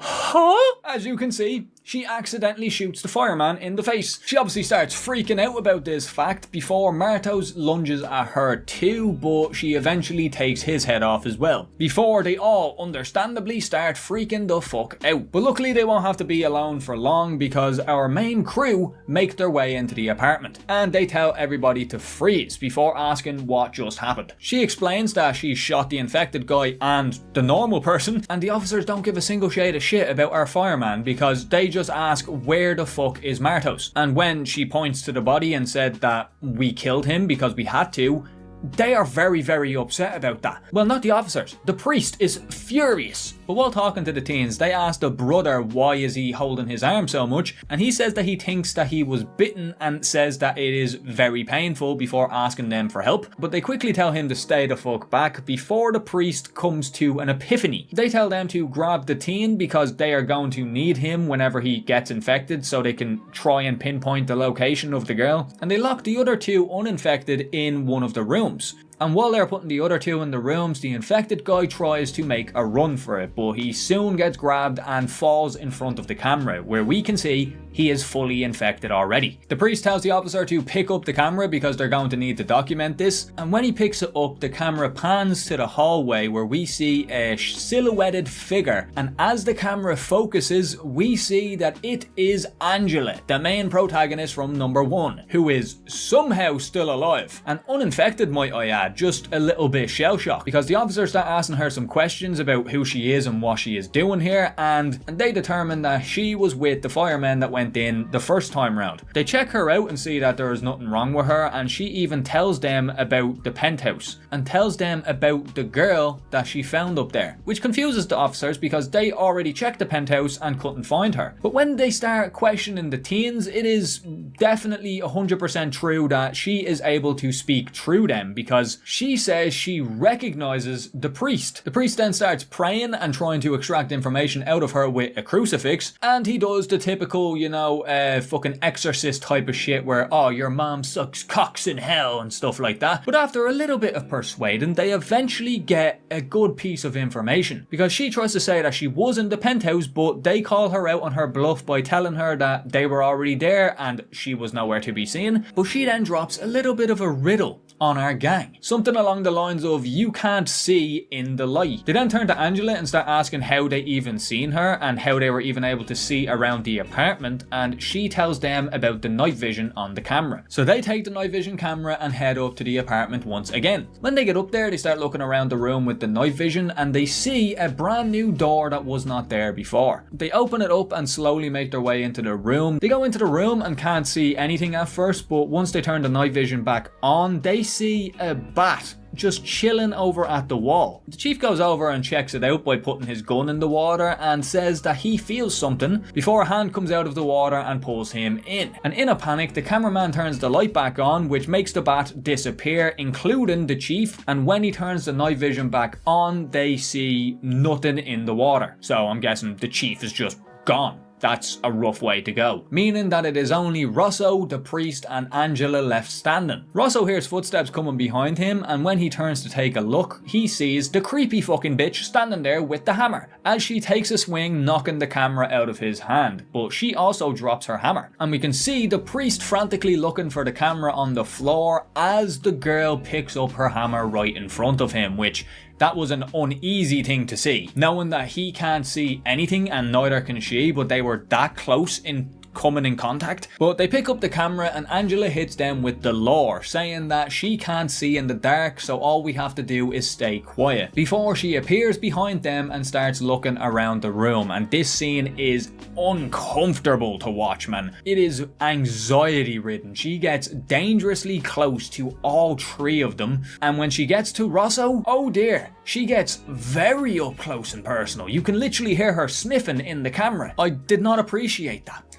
I did not like that. She seems to still not know that they are standing right in front of her, but it is soon ruined when the radio on the priest starts going off, and it is the people from outside asking for an update on the situation. And soon the update is going to be, "You got me killed, you bitch." He struggles to turn the radio off, but as soon as he does, the girl is already behind him and she swings and attacks him. She then goes to attack Angela, and without any hesitation, she blows her head clean off. I don't remember her getting a shotgun. If I'm completely honest, I don't know where she got that from. The priest is furious because this was their last chance to get a sample, but Angela just says, "I don't care, make the order." And when he refuses to do so, she starts kicking the ever-living shit out of him. Rosso tries to get her to calm down, but it doesn't work because she blows him to high noon with the fucking shotgun, presumably killing him, and she then gets on top of the priest, which that's against the law. Priests aren't allowed to do that. After a bit of silence, the priest asks her, "How did you do it?" And it is revealed that the girl somehow possessed Angela because she starts hysterically laughing with that demonic filter over her voice. She then does something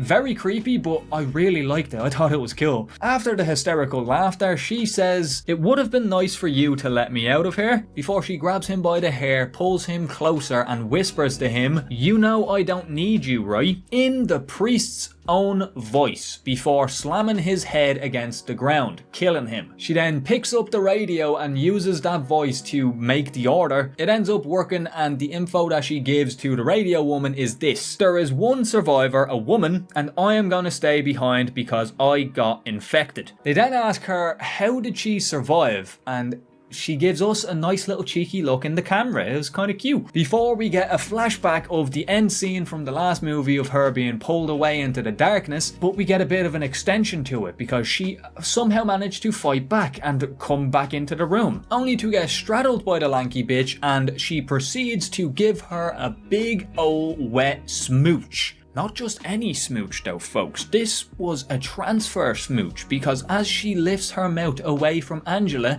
we see a giant fucking worm going down her throat. Ugh. No. No. And we then hear the door getting bashed in, presumably by our officers at the start of this movie, and she just wakes up. And then it cuts to black. And that is the end of Rec 2. A lot of you guys said that this was like a worthy sequel to the first one, and I will agree, I have to agree, it was a nice little sequel. It wasn't too long, it was only an hour and a half long. Nice bite-sized little adventure, and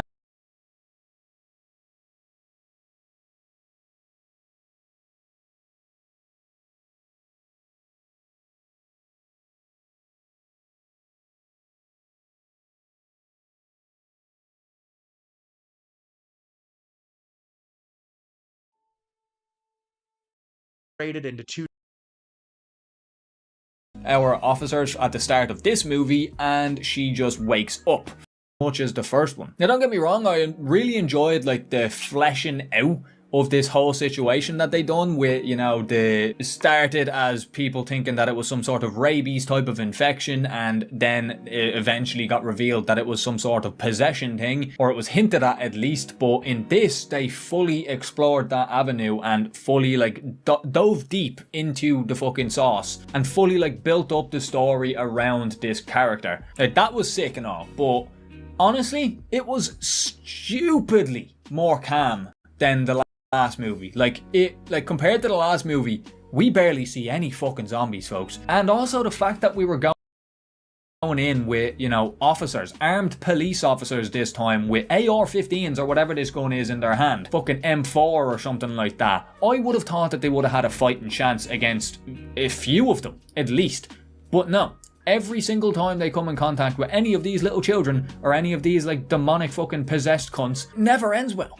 Like, it never ends well. The only one that ended well was that little kid, and that is because it's a little fucking kid. But like in terms of enjoyment, I'm gonna have to say that the first one was better, in my opinion, because although I do like the whole different perspective and the different kind of you know, situation in a way, because they have the gun.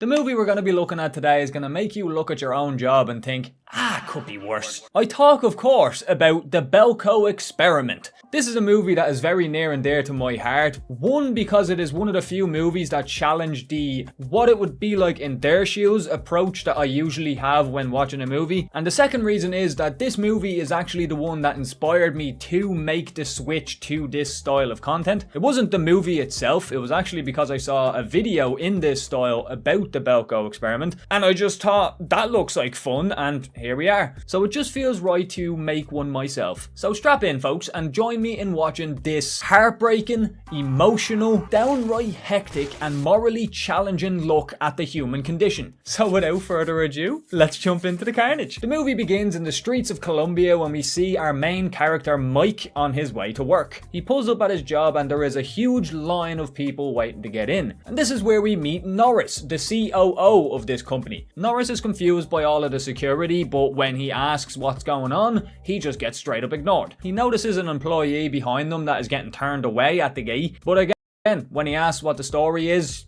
the security man isn't much help. Now, during the first act, we get a lot of shots showing what the work environment in this place is on a usual day. We see how each individual characters treat one another. We get to know who's friends with who's the nice people, who's the two-faced people, and just everything encompassing just regular work-life activities, which serves as a huge juxtaposition by the end of the movie. Now, in this movie, there are a lot of characters, 80 to be precise, and given how big the number of characters is, it would be hard to keep track of them all. So, I'm just going to name the most important characters in this fucking ensemble. Why, you ask?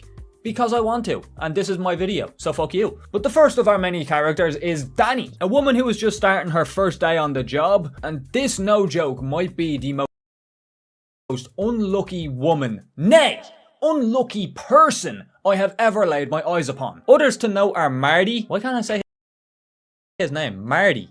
It sounds like I'm saying D, but damn, those comments about my accent got to me. I don't care. I'm calling him Marty. If you have a problem with my accent, be gone with you. He's played by Sean Gunn, but he is being very naughty, smoking a joint in the toilets. Then we have Wendell, who has a very creepy staring problem, and the woman he is staring at is Leandra, Mike's girlfriend. And good golly gee, Batman, we have been blessed. Starting to see why Wendell couldn't take his eyes off her. Fuck. And the last members of our happy crew are Evan, the security guard, and Terry, both of which are friends with Mike, and the two mechanics, Bud and Alonzo. And during this little intro segment, we learn about a tracker that they get put in the back of their neck, and they are told it is because American workers get kidnapped regularly in Colombia, and the tracker is obviously there to find you easily if you somehow manage to get coerced into a van with the promise of free V-Bucks, which is solid logic, to be honest, but too bad it is just a load of shite, and you will see why very soon. Now,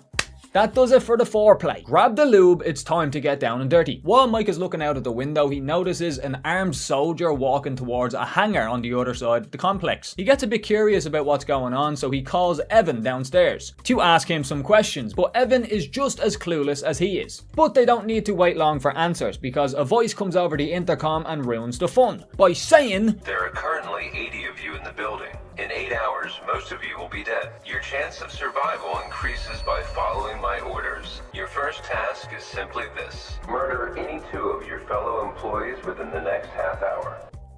Not an ideal start to the shift, I'll tell you that. A lot of people take it as some sort of joke, while some others genuinely get a bit scared and try and make a run for the front door. But because of this, the lockdown system kicks in, covering the entire building with metal. And this metal is to obviously keep them locked inside, but it also cuts off all of the cell signal inside, which to some people would be fucking cause for a heart attack. And that's not it, because the aircon also gets turned off, which of course dampens the vibe. Everyone meets down in the lobby, and Norris comes down to tell everybody that everything is fine and he thinks that this is just a prank. But Mike, being an observant lad, says to him that he doesn't believe it's a prank, but Norris brushes it off as Mike just panicking. After this, a few people head to the roof to try and wave down passing cars for help, and the 2 mechanics go and grab a blowtorch to try and blowtorch their way through the wall. The guys on the roof get there and they catch Marty on the roof smoking another joint. Good God, man. It's been like 15 minutes since you smoked the last one. Like, fuck me. You naughty, naughty man.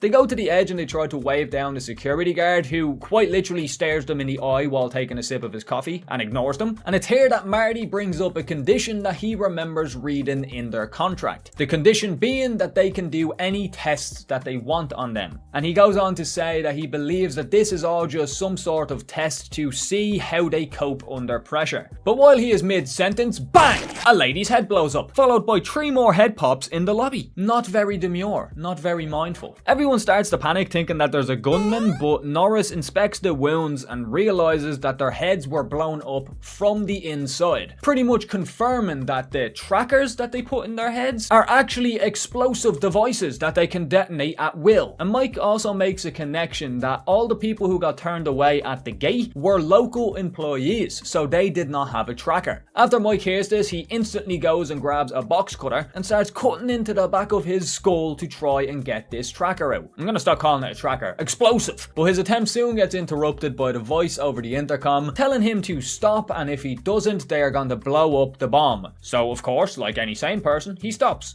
At the same time as this, we see some other workers going around and ripping apart the office to find some secret cameras that are quite literally everywhere. And we then see Norris trying to be a bit sneaky, I believe, pulling Evan aside and asking him for the keys to the gun safe. Evan denies this because later we find out in the movie that Norris is actually an ex-Special Forces member, so he probably had some sort of plan in mind. But the security guard says no. Norris reminds him that he is his boss, and Evan just quits on the spot before saying that he will not give the keys to anyone else. He will keep them safe. What a fucking G. The voice comes through again to ruin the vibe further by saying, "I hope by now we've demonstrated that we aren't blindly bluffing. You must not dismantle any more cameras, and you must not remove the tag from your body. If you break either of these rules, your life will abruptly end. In 2 hours, we want 30 of you dead. If 30 of you are not dead, we will end 60 of your lives through our own methods."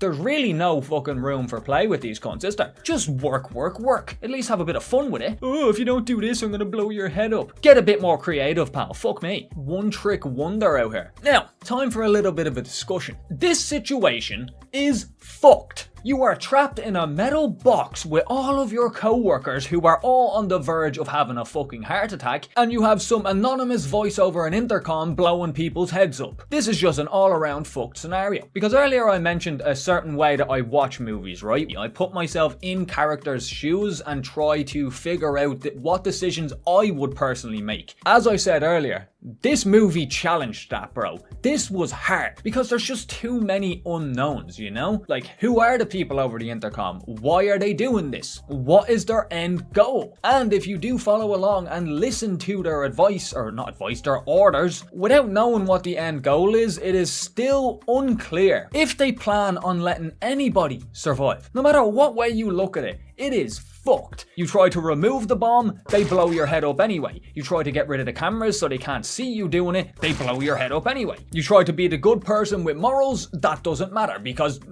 at the end of the 2 hours you're just gonna get your head blown up anyway. No matter what direction you choose to go, you're fucked. I just wanted to bring up these questions because I want you guys down in the comments to try theorize how you would get out of this scenario. Because after this announcement, Bud and Alonzo try to use the blowtorch to get through the metal, and it does jack shit. The two mechanics go down to the aircon system to try and fix it and turn it back on, and this is where we start to see how the panic affects certain people. Because Alonzo is freaking the fuck out. He doesn't know what to do. He has a bit of a breakdown and Bud goes to try and calm him down, but when he does, Alonzo in fear turns around and accidentally smacks him in the skull with a wrench, leaving a very, very nasty and realistic fucking dent in this man's skull. He doesn't even know what's after happening to him, but before he can even figure it out, he starts malfunctioning, forgetting how to speak before eventually slowly dying. Danny is also down here and she saw the whole thing. She accidentally makes a noise, and when Alonzo spots her, she tries to make a run for it. Alonzo grabs her and tries to calm her down, trying to explain himself, but she kicks against the wall, pushing him back into a spike that penetrates into the back of his head, marking the end of the dynamic duo. And this is where the question of morality, and if morality even plays a part in this scenario, comes into question. Because most of the employees are in the canteen trying to discuss a plan of action, and this is where the divide happens, because Norris and a few others think that it is best to play along and are actually contemplating sacrificing 30 people, because in their minds it is for the greater good. While on the other hand, Mike and pretty much the rest of the employees don't think that it's a good idea to just start killing people. And Mike even says this won't end after 30. Mike and the rest of his ensemble come up with a plan to make banners and hang them off of the side of the roof to alert anyone driving by. And they do just that, while Norris and the other goons that are left over decide to be bold and plan to take matters into their own hands. They finish making the banners and they head to the roof to hang it over the side, and instantly the armed soldiers come out and start shooting at them from down below, which eventually results in Mr. Glasses here getting shot in the hand, resulting in them having to do a walk of shame back into the building. And this is where Mike starts to really lose it. While walking down the stairs, Norris comes out of quite literally fucking nowhere and smacks Mike in the head with a fire extinguisher, sending him down the staircase. Norris asks Evan again for the keys, which he responds by throwing them down the staircase, and Wendell, being an absolute weirdo, thinks that this is punishable by death and stabs him. And unfortunately this results in the goon gang getting the keys to the safe, and they all get pistols. They then start forcing everybody into the lobby, and this is where they start to do a process of elimination basically. In fairness to Norris in this moment, he kind of like, you know, seems like a villain when you're watching the movie, but like when you actually put yourself in his shoes, it is really hard to fault him, especially based on how he does this initially, because he starts asking people to step forward who have kids over the age of 18, and he then follows that up by asking people who are above the age of 60 to step forward. He notices that they are very short on the quota, so he has to start picking from the group of people left over, which includes Leandra and Mike. One guy struggles and tries to get away, and he gets shot down instantly, and they all line up against the wall on their knees with their hands on their head, and Norris starts executing people one by one. Now this is a moment I want to point out because it shows that he's not enjoying this. He's not a monster from the get-go. But Terry is about to shoot Mike, which is crazy because that's his friend, but just before he pulls the trigger, Danny flips the breaker down in the basement, shutting off all of the lights in the building, which results in everybody fleeing for their fucking lives, while the gunmen just blindly fire their guns at anybody that they can see, which results in them taking a few people out and then going on a hunt to hunt down the others. Now during this hunt, a few people get picked off. I can't really remember how many, but a few people, but also two of the gunmen get overpowered and killed. One gets beaten to death by multiple people, which that's a rough way to go. Now at this point they lost count of how many people they've killed, and Norris fucking evilly says to just kill as many people as you can, pretty much. But luckily the voice comes through through the intercom again and tells them that they are one body short and that they need to kill one more person in the next 120 seconds. During this announcement, Leandra is being hunted by Terry, who eventually sees her toe poking out behind a desk and makes his way towards her. But he really underestimated Leandra because she broke the blade off of a paper cutting fucking device, and she also took her shoe off and left it there as a diversion. So when he walks past and gets to the shoe, she hits him in the leg with the blade, knocking him down, and when he goes to grab the gun, she smacks him in the wrist with it. And when she is about to do the finishing blow, he starts pleading for his fucking life like a baby, and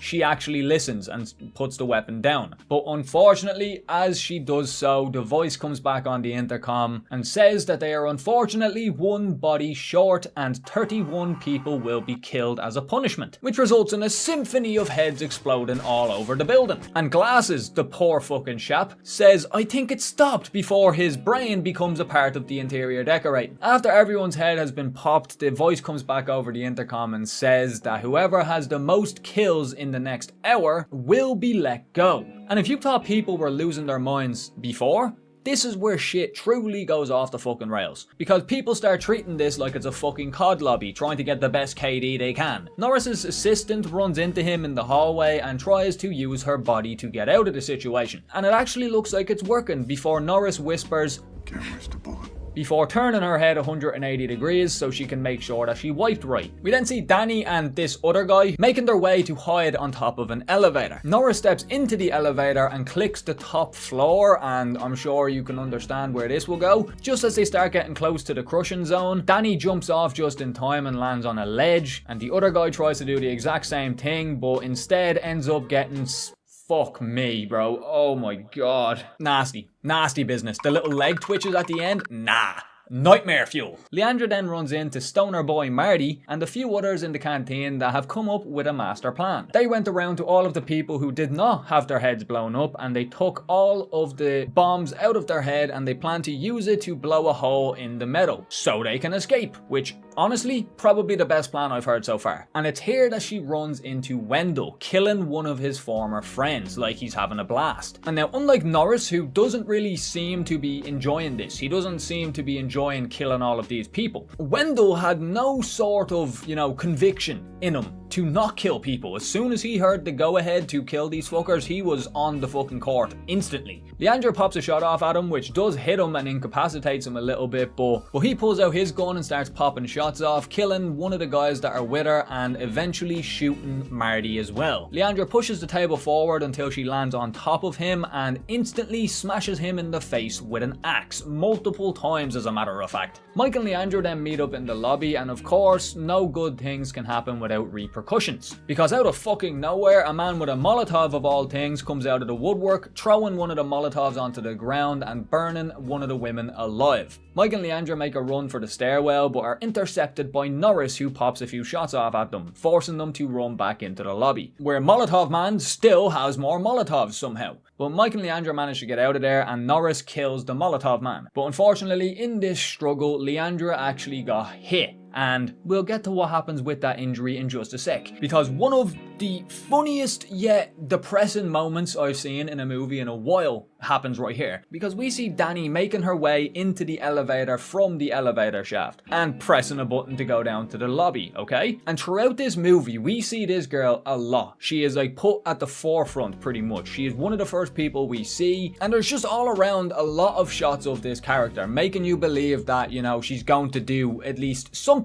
So you can imagine my surprise when the elevator door opens and Norris pops one single shot, hitting her in the head and killing her instantly. What was all the build up for? All of that just to be killed in one shot. But this is where things get a little bit sad, because Mike and Leandra hide in a cabinet and Mike says that they are going to make it out of here, they just need to survive a little longer. And they both say that they love each other, and unfortunately Leandra passes away on the spot, which is soon followed by Norris entering the room. Mike makes a break for it when his back is turned and gets away. Norris follows after him and a big brawl breaks out when Mike jumps off of a table onto his head. Mike is getting pretty much mollywopped in this scenario, mainly because, you know, he's an ex-Special Forces member. You can't really expect him to do much. But after a little bit of a scrap, he eventually turns the tables when Norris goes to grab his gun, giving Mike an opening to grab him with his ties, holding him in place and beating him over the head with a sellotape holder. Now, at this point, it is pretty much lights out for Norris. His skull is cracked and he can barely fucking speak. But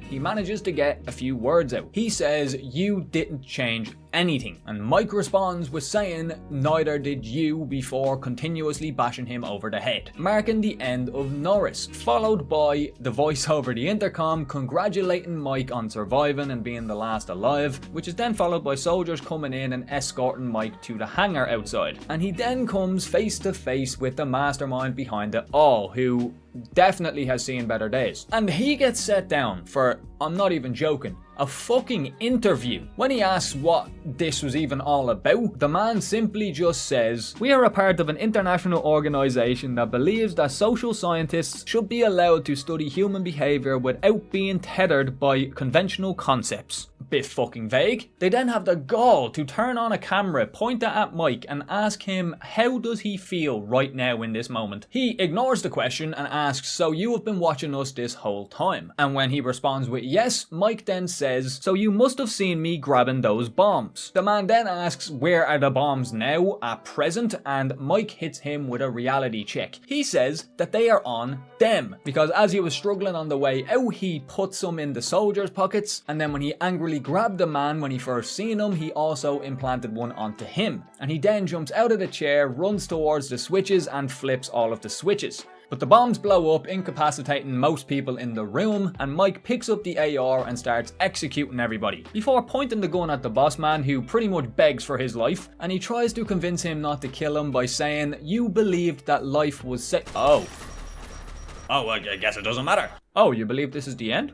Well, I have some fucking news for you. We then get a long shot of Mike walking out of the hangar and embracing the sunset, before the camera zooms out to reveal a whole wall of surveillance screens, showing that this was not the only experiment that was being conducted. And when I say not the only experiment, I mean every one of these screens you see right now is a different experiment. Well, it's the same experiment, but a different place. And the movie ends with a voice saying, "End stage 1, commence stage 2. before cutting to black. And that is the end of the Belko experiment, folks. What a fucking movie, bro. Now, this movie raises a few interesting talking points, I have to say, so I'm not going to get to all of them at the end of this, but it mainly boils down to the human condition and what we are capable of under stress. And that's why I thought it was so well done that they had so many different types of people in the movie. You have the morally charged people, you have people who are a bit morally grey, you have some genuine fucking psychopaths who seem to enjoy just having the excuse to kill people, and you have others like Norris who, you know, doesn't want to do this, but he sees it as the greater good. But you also have the people that even under this amount of stress still refused to kill anybody. And this is gonna be weird to say, but I love how fucking genuinely hopeless this situation feels. Because in a lot of movies that are similar to this, well, there's no movie similar to this in all honesty, but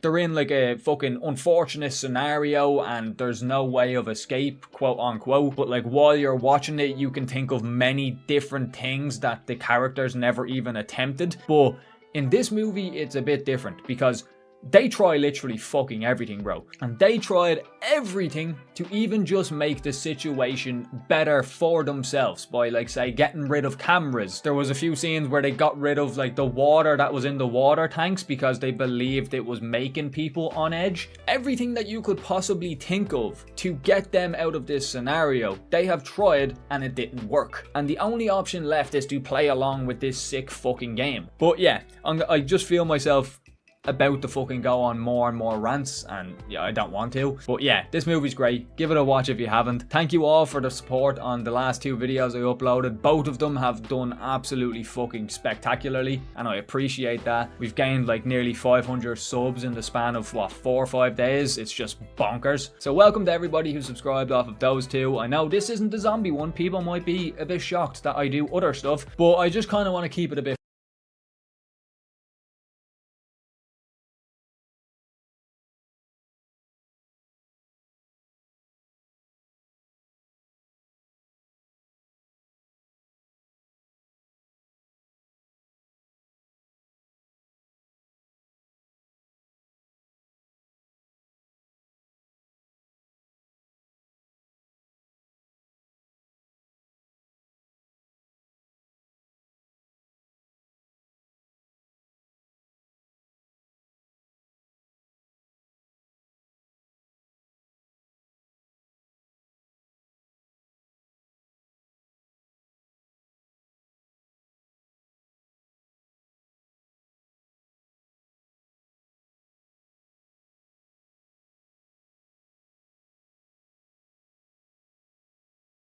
I have not been this excited to talk about a movie in quite a while. I don't know what kind of mind-altering illegal activities they're doing over at Netflix, but they've been doing something, because just a few weeks ago I talked about a show on Netflix called Chaos, which was a banger, and now here I am again on my knees with my mouth gaped open, ready for Netflix to take me. The movie I am talking about is Rebel Ridge. It's been out a little while, so I'm a little late to the party here. This movie is fantastic. I loved every second of it. And one thing you guys might not know about me is I am a sucker for revenge tales. Stuff like John Wick and Without Remorse. Anything where somebody is trying to get their revenge on somebody who done something bad to them, I am here for it. It is some of the most entertaining shit that I ever watch. From the trailer, we basically see that there is a bunch of cops that just keep messing with this guy, and they just keep poking the bear over and over and over again until he basically snaps. However, the appeal to me in this movie is like, unlike most stories like this where there's like a closeted fucking badass who is just one bad day away from causing some mayhem, this main character is basically a pacifist. Don't worry, I'm not going to get into spoilers yet, but throughout the movie we see him try to avoid conflict as much as he possibly can. And basically what these police do is they use laws in a very roundabout way, kind of like a loophole to make the crime seem much bigger than it actually is. The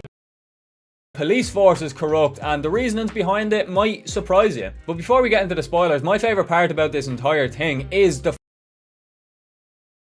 fact that this guy is a pacifist. But by looking at him, you obviously know that he is a complete badass in his own right. But while the police chief is doing some background checks on this guy, he finds out that he was a part of the army at one point, but he never got deployed overseas. He never actually fought in a battle. And this gives this man a very big fucking head. He thinks that since this guy never served overseas, he never actually fought in a battle, that he is a pussy, basically. He thought that he could just mess with him and like threaten him and scare him off. And now, before I say anything else, this is in the trailer, so this isn't a spoiler at all, but they find out that this man, of course, he did not fight overseas or anything, but they didn't take into account one thing. He may not have done that, but he is a combat specialist in weapons and hand-to-hand combat. Like, he is a fucking master. He trained the army how to fight in hand-to-hand combat, how to fight against weapons with your hands, how to use weapons effectively. Like, he is a fucking menace. And seeing the panic on these policemen's face, especially after so many things that they do, you hate